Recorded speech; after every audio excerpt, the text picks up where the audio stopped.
everyone, this is the BroSis Effect. I'm Nicole, this is my brother Michael, and today we are going to do the last film theory for Salad Fingers. So the first two videos we did were from the Film Theorists YouTube channel, and they were on the first 10 episodes of Salad Fingers. But then an 11th episode came out, so they made another third one to cover that edition of that episode. So make sure to check out our first two before watching this video. So we're just going to jump right in and see how the 11th episode affects it. Does it change anything? Does it just solidify the theory more? We will see. We will not see. We're going to see. Okay, I'm sorry. Don't shake the Help me, table. Salad Fingers. Help me. You'd better have a good reason for all this rumpus. You lied to us, Mr. Fingers. You lied. You abandoned us for years. Left us. But now I'll make sure you're never allowed to leave us again. Hello, Internet! Welcome to Film Theory, where, after 6 years, the online video nightmare is back. Salad Fingers. Early in Film Theory's life, I tried my best to interpret the series in all of its rust-coated, ink-baby-filled storytelling, and I think I did a pretty darn good job. After piecing together fragmented toilet conversations and 40s-era pop culture references, we were able to diagnose Salad Fingers' dissociative identity disorder, his connection to the Great War of World War I, and the series' overall themes of childhood trauma and struggling to belong. So, how does episode 11, Glass Brother, fit into all this after 6 years of hiatus? Does it upend everything that we thought we knew about this series? Surprisingly, no. For as bizarre as this episode is, and boy, does it get weird. I didn't know it was 6 years later. It was really weird, and it was the longest episode, too. Oh, don't. I gotta say, it feels like the most straightforward one that we've had to date, one that actually aligns with my earlier analysis pretty darn well. That being said, it is worth mentioning that you might want to catch up on the previous two-part theory right here. Give them a rewatch if it's been a while, and that's not me just trying to get extra views out of those videos. I actually had to go back and watch them myself to remember what the heck I said, because this series is just that deep and complex, but rewarding if you're willing to dive into all its creepy details. So now, with that look back out of the way, it's time to look ahead to chapter 11, to uncover whatever mysteries may be held within those leafy green Why does he say leafy? In episode 11, Salad Fingers starts off playing with his happy finger puppet salad? friends. Just another delicious salady day of gnawing on him for punishment or throwing him in the dirt. Salad then chooses to focus in on Hubert Cumberdale. After holding a mirror up to Hubert and the reflection telling him that it'll never be a real boy, Salad takes it upon himself to help this puppet friend grow up a little, recreating that classic scene in Pinocchio where Geppetto sews sticky flesh chunks onto his puppet from the dead skin collection in his junk drawer. It's a tale as old as time. This turns Hubert into a Real-life flesh boy. who's so happy he... I just want to dunk so all of those gross. socks for all tasting. Salad loves this new and improved Hubert Why did Cumberdale he like give his it son, boobs? romping around their World War I era wasteland. Well, that is until Salad starts getting harassed by two people who show up in his mirror. His mother and an evil mirror version of himself, the Glass Brother from the episode's title. A lot of verbal abuse and one nasty porridge later, Glass Brother steals Hubert Fleshboy Cumberdale, spurring Salad to travel into the mirror world and rescue him. In the end, Salad smashes his mirror, licks up the pieces, and lives happily ever after with Fleshboy. It really was like a I full said, story. perfectly obvious what's going on here, right? No, I think Right? that's Unlike the other So maybe not. episodes. In typical I do agree Salad with you. Finger style, even with some kind of comprehensible storyline, there is still a lot of weirdness to unpack in order to understand what this episode means, rather than just simply understanding the actions that are happening on the surface level. Now, in my previous theories on the franchise, I speculated that Hubert Cumberdale may be the representation of Salad Fingers himself. They share the same birthday, the same weird hat, Hubert has powers the other puppets don't, and they both seem to be mistreated at the hands of their family. In short, the two appear to be linked directly to each other in a way that Salad Salad doesn't share with other characters in the story. And this Hubert-Salad connection may actually be officially confirmed in the opening moments of Part 11 via a subtle clue that's very easy I'm to so overlook. jealous In of the their scene where editing Salad skills. holds up a mirror to Hubert, where we would expect to see the puppet's face reflected back at him, we instead see Salad's own That's face. true. It's an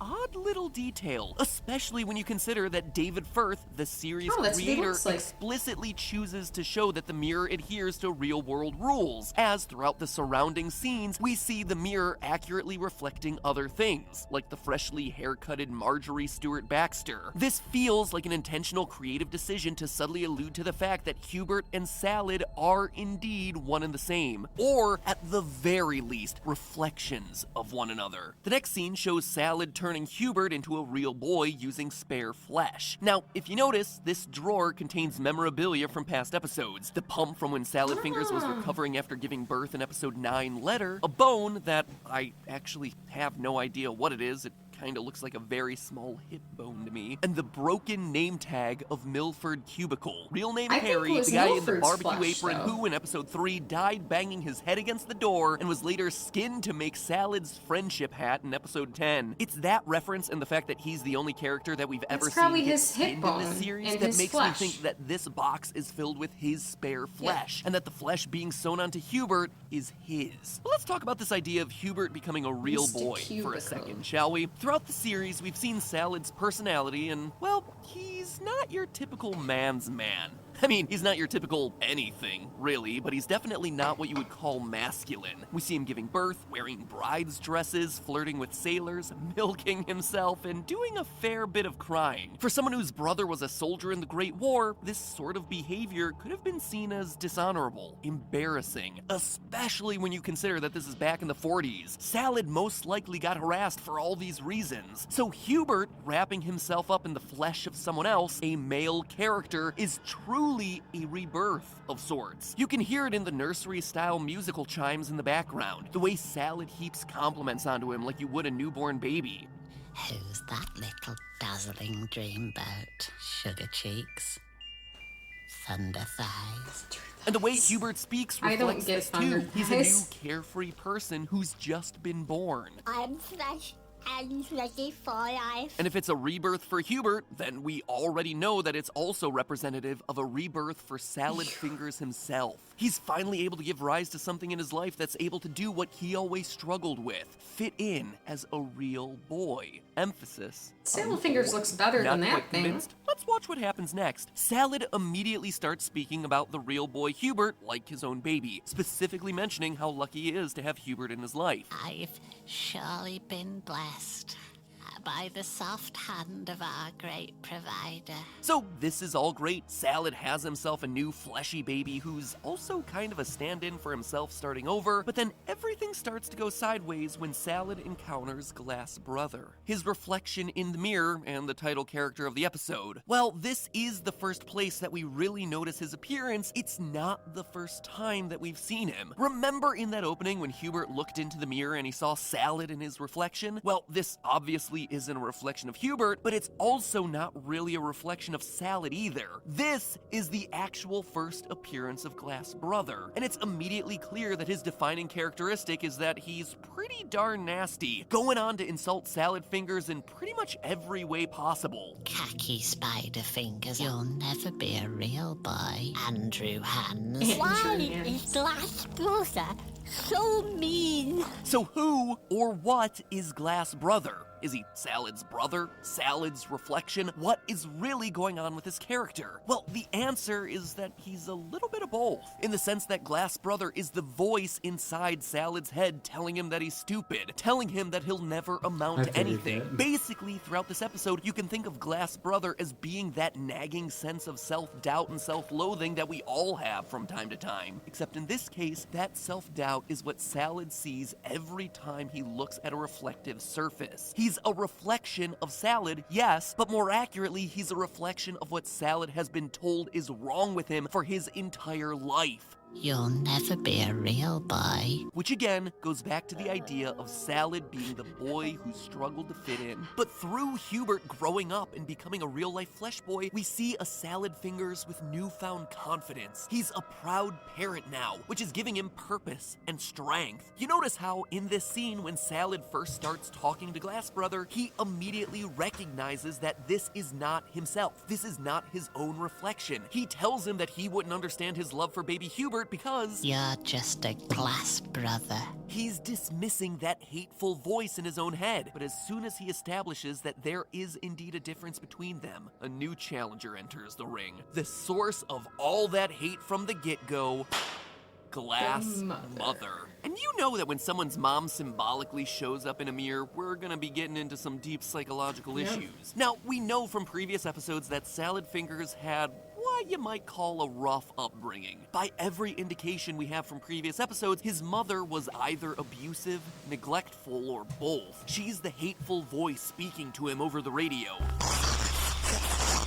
She's the persona who Salad switches into when throwing Hubert into the muck. I'll have no dirty immigrants in my house. And now, she's the one reminding him, You're a stupid boy.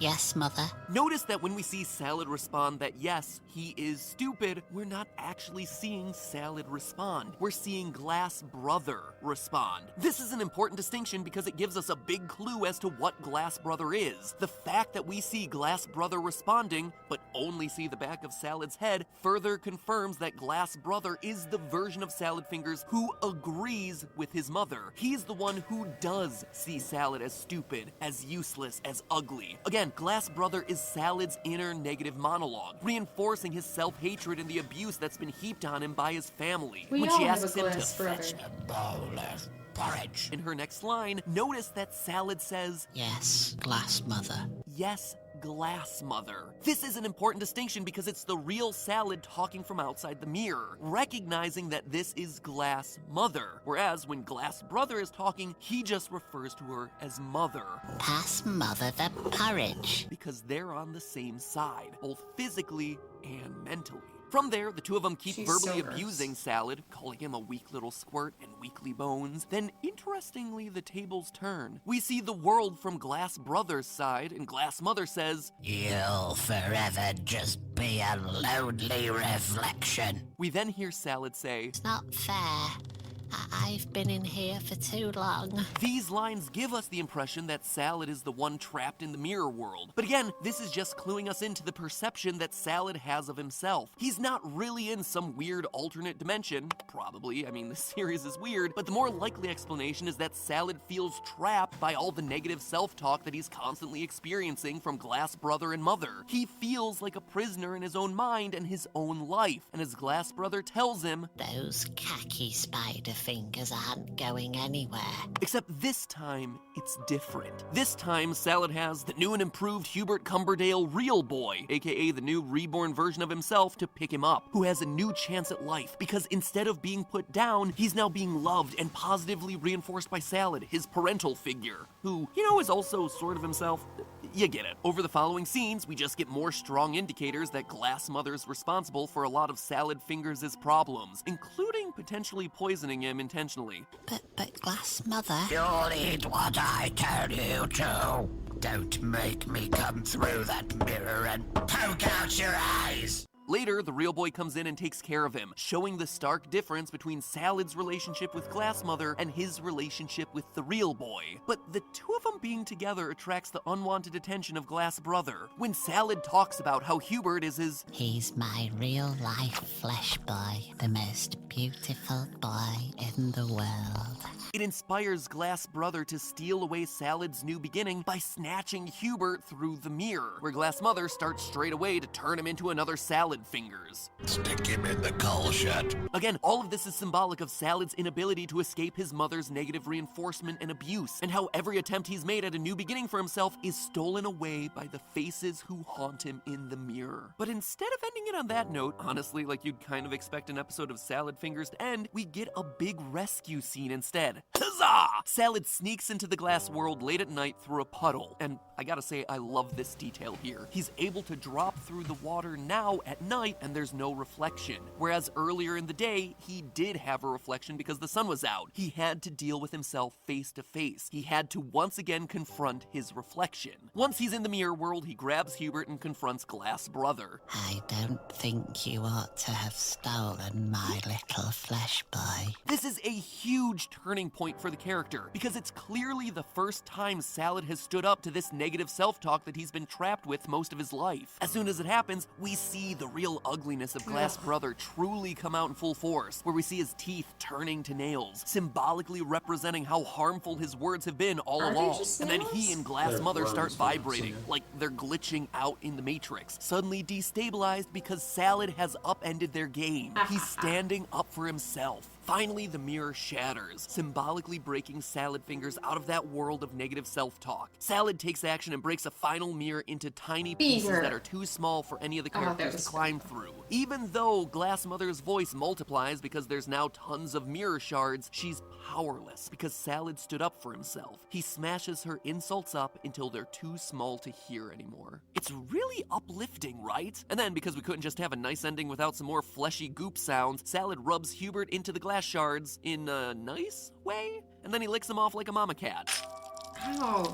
It's one of those moments that feels like it's weird just to be weird, but based on this idea that Salad is breaking away from the negative cycles of his past, my interpretation is that it's him acknowledging that yes, he is a product of his upbringing, but it doesn't have to swallow him up. Instead, he wipes clean the broken shards of his past. Stop showing that internalizes scene. them, but remains his own grown-up real boy. And this interpretation is reinforced by the final shot of the episode, where we see that one small shard of glass has survived, big enough for Salad to see Glass Mother in, still cursing the dickens out of him. And this is actually my favorite moment in this whole episode, because in its own bizarre Salad Fingersy way, it's pretty relatable. Salad can't ever completely get rid of Glass Mother. The impact she had on him will always be there in some small way, just like we can never 100% get rid of our own negative self-talk, or the negativity that we receive from other people. There's always gonna be that one little shard left. But the cool thing about this moment is that Salad Fingers shows that he's okay. And yes, it's definitely a little weird that he uses the shard to cut open his finger and smear it with blood, but what this represents is that these feelings, that Glass Mother, will always be a part of him. And yeah, she's wounded him, but he goes on to take the shard and put it away. The shard is still there, it still exists, but he closed it in a box and moved past it. And now he can finally heal and move on. A happy Salad Fingers ending. Would you look at that? So do Hubert and Salad just ride off into their fleshy little sunset? Is Salad free? Well, on one hand, I'd like to say, yeah, he's finally done it. On the other hand, though, listen to Glass Mother's final line. Have your arms for cricket stumps.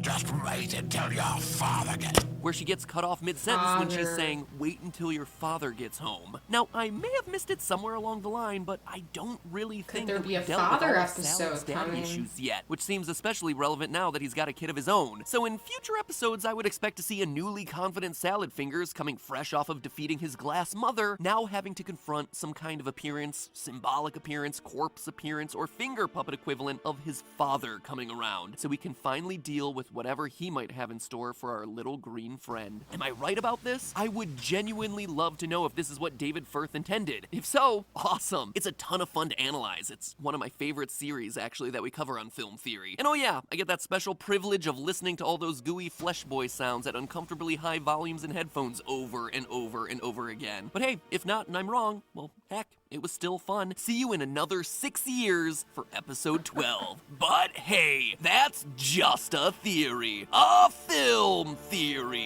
And cut.